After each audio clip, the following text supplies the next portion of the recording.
Valentine's morning we woke up and there was no power, and I figured that the power must have gone out about midnight or something like that, because my watch and my phone were only half charged. And I said to Wayne, oh, you better knock on the guests' doors. We had two lots of guests. One was an American couple and one was from the UK. And you better knock on their doors and just let them know to come over and have a coffee, because we can make them coffee because we had gas. And they won't be able to have a shower because no electricity. So they came over and we gave them bacon and eggs and coffee, and we noticed that there was just a little bit of water puddling up in the paddocks, which was quite unusual. And so we thought it's heavy. It wasn't rain, even raining that much though. It was barely raining. Yeah, it was just like that. And that's the story. The rain didn't get us. The rivers got us. But after we didn't know anything about that at the time. So. Yeah. But when we saw and we had no news because we had no electricity, and when we saw the paddock puddling, it was quite unusual. So then we decided to all pile into your truck to maybe we'll go and see if we can get to higher ground just till this is over.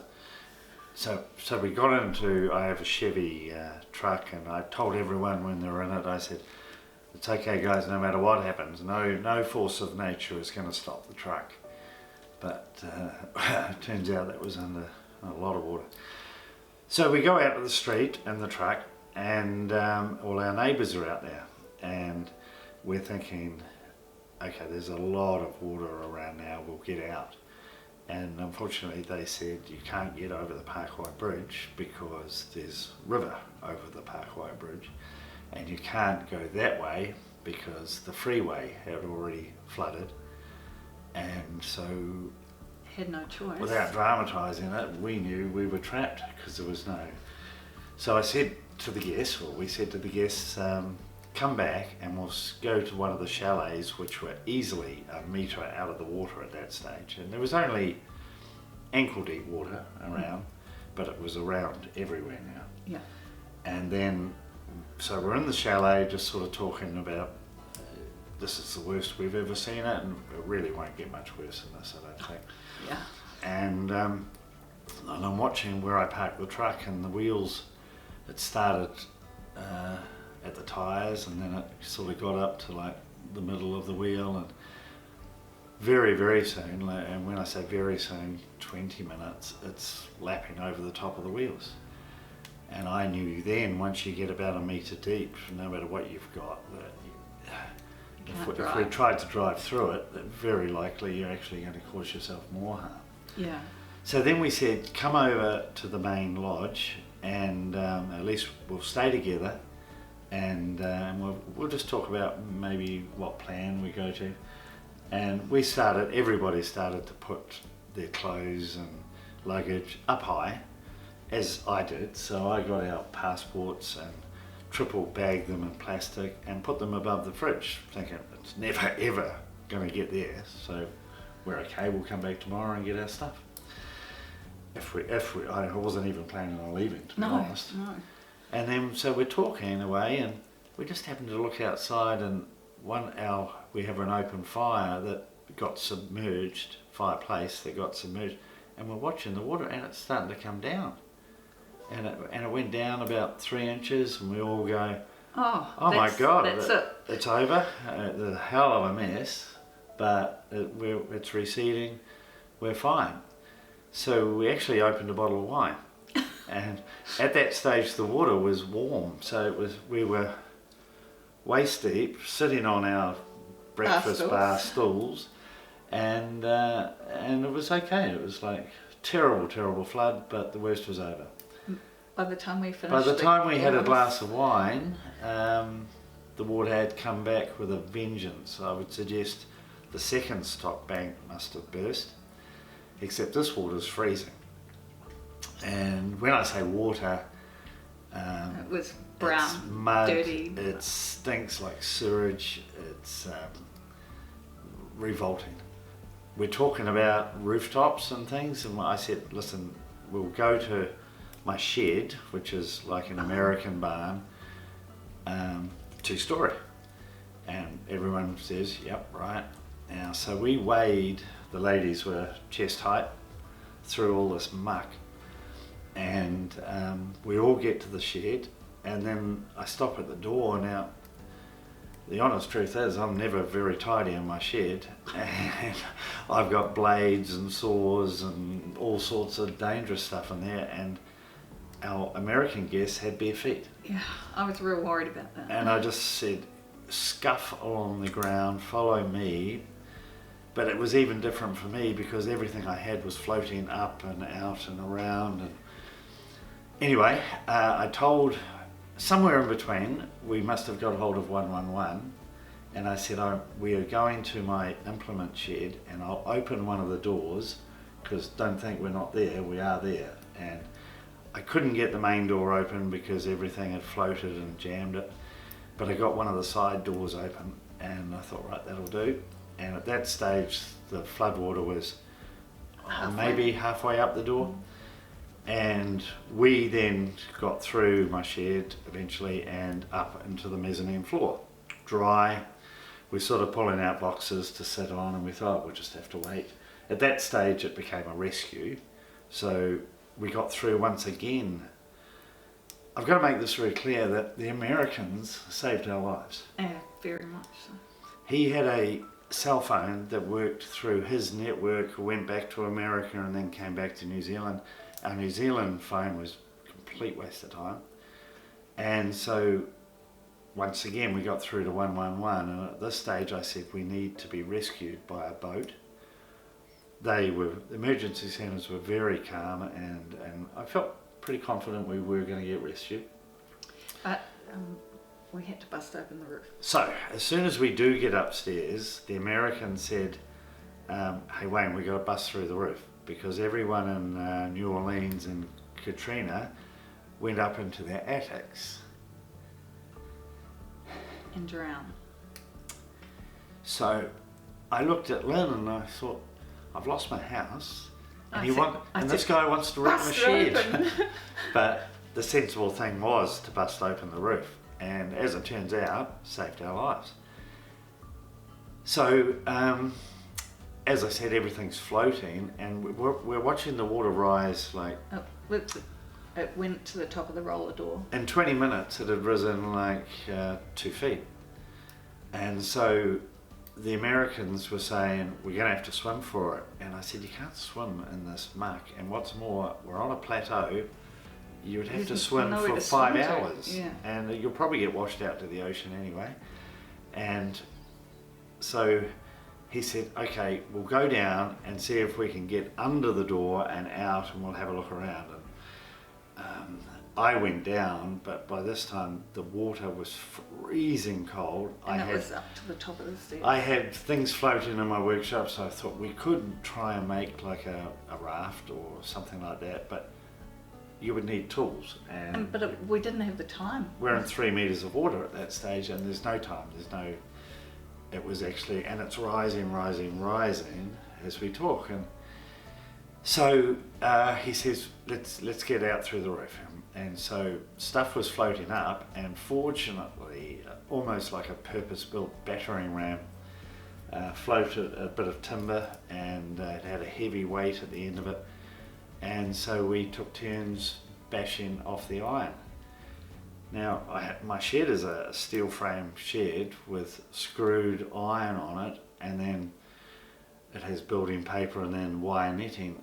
And to bash the steel screws out and past the steel, it was really hard. Those guys were working hard to get it open. Was a total act. And ironically, the hardest bit was the wire netting. It just refused to let go. Anyway, we got it, and I will say that Chris, the American, and myself, it was a good job done. Yeah. So we made some makeshift stairs out of boxes and things, and we all got out onto the roof of the shed, and we thought, right, we're pretty high now, and we're all sort of going, well, it won't get much higher. And it still kept coming. And we're watching our animals die. Yeah. And I turned round to see if our big cows were there. There was no sign of them, and I got a glimpse of the house. And it had gone past the gutter and halfway up the attic. And I'm thinking, had we climbed in the attic there, we'd be drowned. One of the calves made it over to a lean-to I have off my shed where I keep my firewood. And she seemed quite happy there. Yeah, everything was good. So we thought, oh, well, she's going to be all right. Anyway, next thing, a surf life-saving dinghy boat thing turns up, and we're going, shit, we're saved. This is great. And then he's talking on the radio, and he goes, sorry guys, we've got to go and get someone more important. Not more important, more urgent. More urgent. And he goes, he says, I'll be back. And I go, good on you. And he goes, and I go to the boys, I go, that was a pretty mean trick. We had to kind of keep, We had quite a lot of humour out Yeah. there. In fact, Chris the American said, hey Wayne, wait till TripAdvisor asks for a review about your place. Okay, you go for it, man. It won't matter much to us. And so yeah, we were in good spirits, apart from I was very worried about Glenn. Yeah. Because he was just saying, real he's quiet. just staring into the water. And unbeknownst to us, we found out later that he can't swim. He can't swim. So he was terrified. And his second worst thing that he's scared of is helicopters. So he didn't know at that stage the helicopter was going to be involved, but he was just worried about the water. And so the water's coming up and up, and we've got about a metre of roof left, and the boat comes back. But he said, I've only got three room for three. Three people only, no baggage. And Chris so said girls. that was a very simple choice, and Chris was very firm about it, ladies first. And so that's fine, you were so civilised. I remember thinking, oh, all you've had to do is walk off the roof And onto this boat. And it was like, I had in my head, oh, it's like a cruise ship. This is fantastic, we're safe. And he says, I'll come back for you shortly, boys. And we said, no worries, we'll be here. I waved at Wayne, wondering if I was ever going to see him again. And it was just like a horrible feeling. So then we boated up the driveway and up Gilligan Road and then up Allen's Road. And we're hitting the tops tops of cars, and then we like something sharp hit, and I go, uh-oh, we're taking on water. And he said, don't worry, these boats are really resilient. And don't worry. Anyway, we got up the motorway, and there was just all the police and everything, and we were soaking wet, of course, and cold, but one of the dog handlers were there, and he let us use his truck and sit there and wait for the boys. So we're up there, and then no sign of any boat coming back, and choppers waving out to us, and we thought, oh, okay. And then it's an Air Force chopper, and that's when Glenn said to me, I want the boat. And I said, I want the boat, because an Air Force chopper is not your limousine of choice. The thing, anyway, sure enough, they're the ones who are going to rescue us, it became apparent. So we Blew the cow off. Unfortunately, so it lands above us, maybe 100 feet or something like that above us, and it's chaos. The water had now turned to this wild ocean, and unfortunately blew the calf off the roof. Went straight down. Straight down. And then we're up there, and when the chopper's sitting there, where we busted through the roof, we peeled the roofing iron back like a banana peel, with this chaos going up there. It's flapping around like that, and I said to the boys, I said, we've got to get away from that iron, because we've got so far and we're going to get filleted by the roof. And so we moved along a bit, but there's not much to hold on to, and so because the chopper is actually causing chaos, but it is a rescue chopper. And then they send a guy down, and Chris was first off, and so we sort of watched proceedings, and we thought, okay, it's all quite professional, and well, in fact, very professional.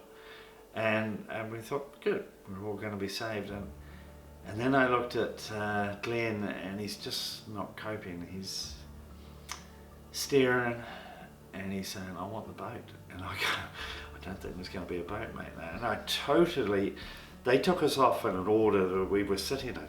And I was in the middle, and then Glenn was last. And I so regret not swapping places with him. His last few minutes, well, he's alive, but his last few minutes on the roof must have been so terrifying. Anyway, they came for me next, and they put like a lasso under you, a strop under your legs, and then a strop under your arms, and then they put a thing in front of you, and he says, whatever you do, don't let go of that. And I thought, you don't have to know, I'm never going to let go of anything. And up we go, and then they drag you in, and then they force you into a seat, and they strap you in, and you're safe, like really safe. And this chopper is so loud, and it's like thunder. And then it goes back down, and up comes Glenn, healthy, safe. And as I say, they strap them into a chair, and then we're off. And I thought, oh, okay, we'll catch up with the girls. But what we were doing was more rescues. And so I met some of our neighbours, but you couldn't talk because of the thunderous noise. And they looked totally in shock. I was a bit worried about his wife, because a few years older than us, and she looked like she might have had to swim for it. She was soaked from head to toe, and they were clearly in shock, and it was quite sobering. And then the chopper lands. But you saw lots of people. Then we could hear the chopper guys talking, and they're talking to, who knows, civil defence or somebody, and they said there's at least 100 people on roofs, and we've got less than an hour because the water's still rising. And we thought, hell. And so we got dropped off the chopper on the by the Parkaway Bridge on the Hastings side of it. And anyway, then the police car, after a little bit, they had stuff to do. They take us to the Hastings Sports Centre in Railway Ave there, and Chris managed to get a text through to me to say that you're there. Right. So then I managed to get a text, and it was about the last text out of my phone, to my friend Nick and Scotty, and they're here in Hastings. This is their house. Yeah, and we've been staying with them ever since. And then Scotty went down to the centre and spotted the boys and said, So we had something to eat. I've got to say, whoever was doing that, civil defence, whatever, it was wonderful. It was all very calming. And then we went into the hall, and they said just find a mattress and stuff. Well, there was only 2 mattresses. We are soaking wet. There is no shower facilities or anything, and there's no one running the show, to be fair. So we just thought, oh well, we just stay here. So I know Chris had that text saying Scotty's on his way. Now Scotty's about 6'7" or something, and he's a big healthy bloke, and walks this giant, and he says, spots us, and he comes over and he says, you boys all right to stay here, or do you want to come home with me? I've never hugged a guy so tight in all my life. So we piled in his car, and he brought us here. They had no power, but believe it or not, they cooked a roast lamb on the Weber, and we had way too much wine and amazing food, but we didn't have wives. Our neighbours at Gilligan Road, Kevin and Leslie, were at the centre where we got dropped off. And anyway, Kevin's friend came in and lent him a car, which was just amazing. So we decided to all go off and try and find a hotel, motel, whatever we could find. And so we went to the first one, and sorry, fully booked, and you won't get anywhere in Napier. So we drove into Napier and we went round Pack and Save, and I happened to know that hotel on the corner called the Swiss Hotel or something like that. It's only fairly new, so it wasn't, a lot of people didn't know about it yet. So we were trying to check in and we didn't have any ID, we didn't have any money. So I managed... No credit cards, no nothing. Credit card. The guy says, well, I have to have ID, you know, otherwise I can't check you in. So then Kevin came in and he says, don't worry, I'll vouch for her, she's my neighbour, there's my ID, blah blah blah. So we managed to get in. Anyway, so we took the family room. There's no power in this hotel, so there was no hot water or anything like that, but that's okay. We just had a torch. The guy was kind enough to lend us a torch for the night. And then what happened then? I managed to get a message through to you guys, to Chris. That they were at the Swiss boutique hotel, and we were here, pretty good, nice food, nice wine, nice friends. And I said, boys, don't worry about the wives. Lynn's a very resourceful person, and she's managed to find the most expensive hotel in Napier. I didn't care what price it was. It didn't matter. Trust me, it did not matter. We wake up in the morning and Hastings is normal. There's like people walking their dogs, weeding their gardens, and 10 minutes up the road it's like devastation. And we're thinking, this is weird. So we actually went down to Kmart, we brought socks and undies and toothbrush and all that stuff because we had shops. And we thought... Scotty had lent you clothes. Oh yes, I'm wearing Scotty's clothes, and he is a big tall fella, which I'm grateful for because I'm not short. And but to wear other people's clothes, have no house, no cars, no nothing, that's not quite my idea of success. So, but so grateful to be alive. So the three guys get all this clobber and we're okay. And then we think, how are we going to get the girls? And the Americans, his company in Wellington, said, I believe the CEO down there, said, whatever it takes for you, Chris, to reunite with your wife, you can save whoever you like as well, but we're sending a chopper from...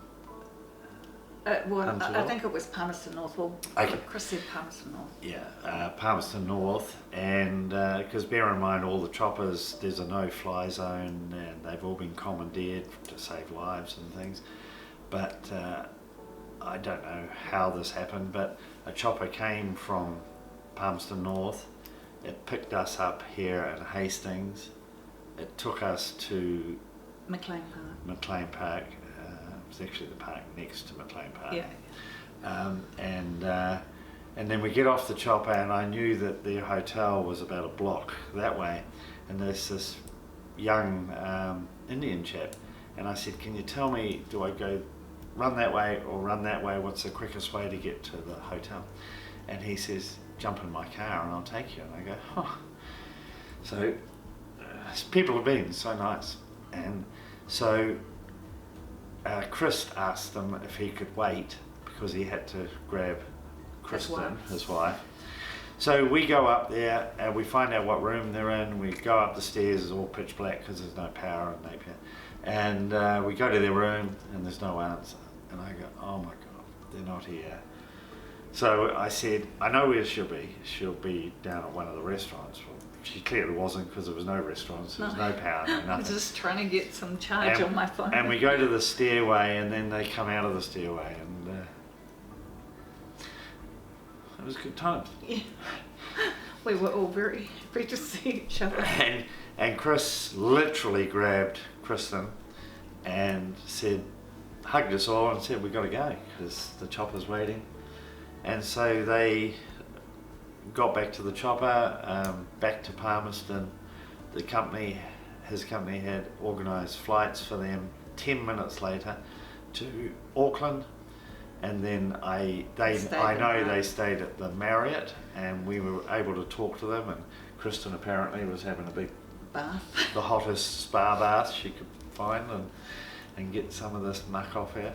And then they flew to the US the next day. and we've Skyped both the couples, and there's a lot of humour. There's a big bond between us We've all. we've decided that Valentine's Day, no matter where we are in the world, if we can't be together, we'll have to Skype. Yeah. Because we've had quite the bonding session. Yeah. So. And when us girls got rescued and went to the St. Joseph's, they gave us all. They were new, but we all had the same T-shirts, bright blue, and so we're going to keep them and put them in a frame. So the next day, Scotty and Nick, we're all gumbooted up and everything, and we go back to Kalldeen, and it's seriously underwater and sludge and shit. So we get in there, we're coming down the driveway in his 4-wheel drive, and we see one of our calves hanging over the fence, and because we had 10 big heifers, 5 babies, we had 5 lambs, and Which 2 were Jono's. yeah, not ours, they were grazing because we had greener pastures, 2 old sheep and 3 alpacas. And so we pull into the street actually, and there's 7 of our big heifers. They're just standing outside. They're just standing waiting. outside their residence, waiting for God knows what. And we thought we won't deal with them now, but we were absolutely I was elated because you form a bond with your animals. And we thought there's more important things right now, we'll come and get them later. They must have been swimming for hours though, just hours. And these big girls are 500 kgs, they're beautiful beasts. Anyway, we thought we'd deal with them later. So we come back the next day, Scotty pulls the gate aside, and we go down the driveway. As I said, there was a dead calf there. And then we come into what could only be described as like a holocaust. We could see the dead sheep behind the chalets, and the stench was up there.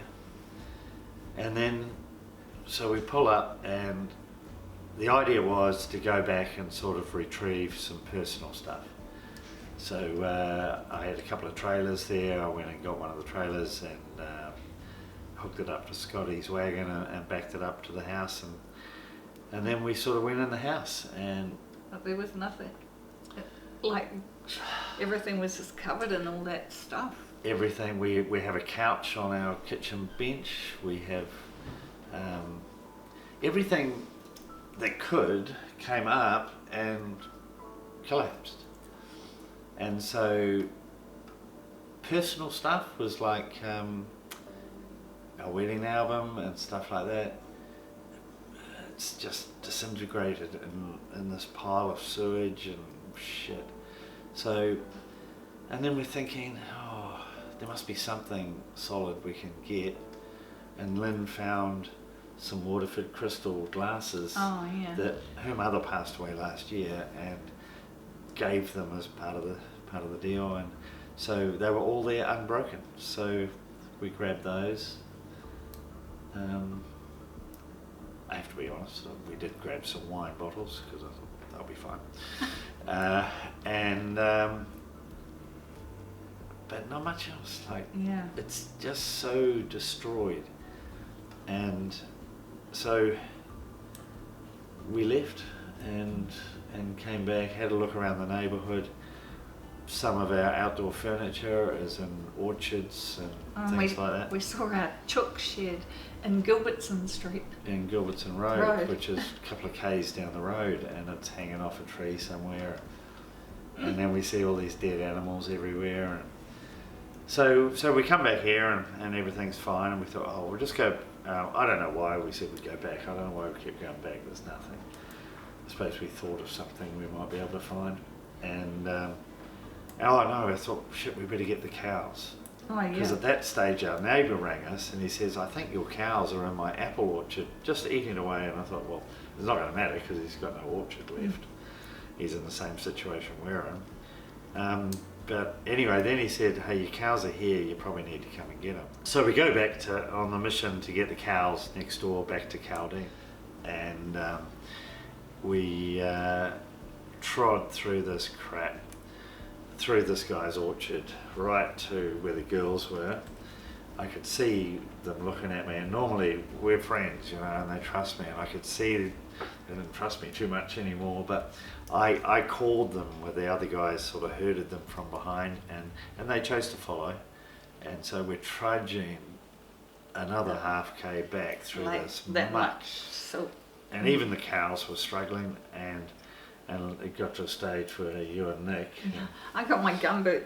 I had to lift it out of that stuff because the sun came out and it was drying out of it. it was just hot and work. stinky and horrible, but the cows were on the move, so anybody that's herded cows, once they start, you don't stop them.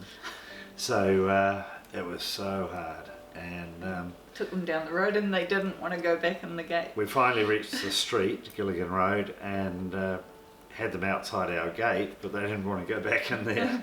So they held up the traffic for a while. Yeah, we held up a few cars and things, but that was too bad. And finally got them in there, and then so we thought, right, they're water, they've got feed, and we closed the gate and come back here, and hosted by such generous people. Because of Kalldeen, my phone number is on the front fence, so we get this call from a guy that we don't even know, and he said, "Oh, I noticed that you've got 3 cows in there. Do you want me to go and get them?" And Take I them said, to "Well, his farm. there's actually 10, so that would be wonderful if you can." Didn't even know his name. I just saved him as cow guy, and then he sent us a couple of photos to greener pastures. And there's our girls on a hill, Yeah. looking a bit cleaner. And however, the following day he sends a photo of one of the cows that had Got a obviously, big cut on obviously the caught leg. it, and he said it doesn't look too good for that one. And we go, that's okay. And the vet had been and bandaged it up and all we that. just want to say thanks for everything, you know. Yeah. You know, here we are, these big business people, consider ourselves successful, plan ahead forever, and right now to plan What we're having tomorrow. for dinner tonight. Well, tomorrow is it's a big effort. I'm not sure if we're up to it. Yeah, it's just so different, but we're fine. We're actually fine, and we're together. Yeah. I mean, we did sort of say to each other one day, like, imagine if we'd lost one of us went, that would have been like,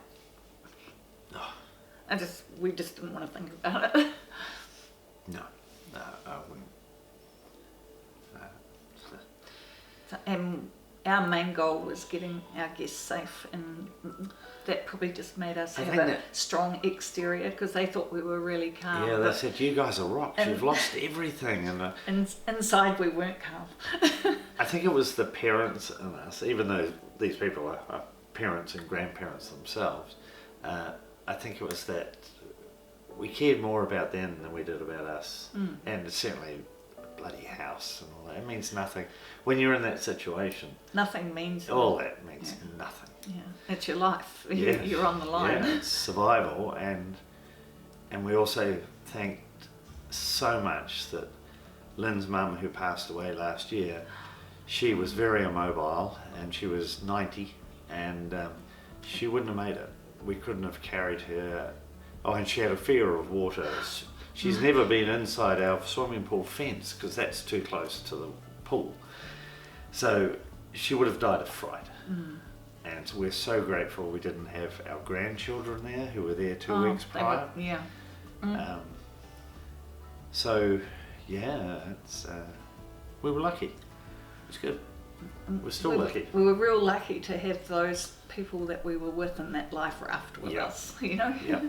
Yeah. It's funny. I have a saying when I bump into people in a bar or in a situation. I go, "Oh, that person's never coming on my life raft." Well, that person is coming on my life raft. He's a good bugger. Yeah. And we had a great life raft. Yeah, very lucky.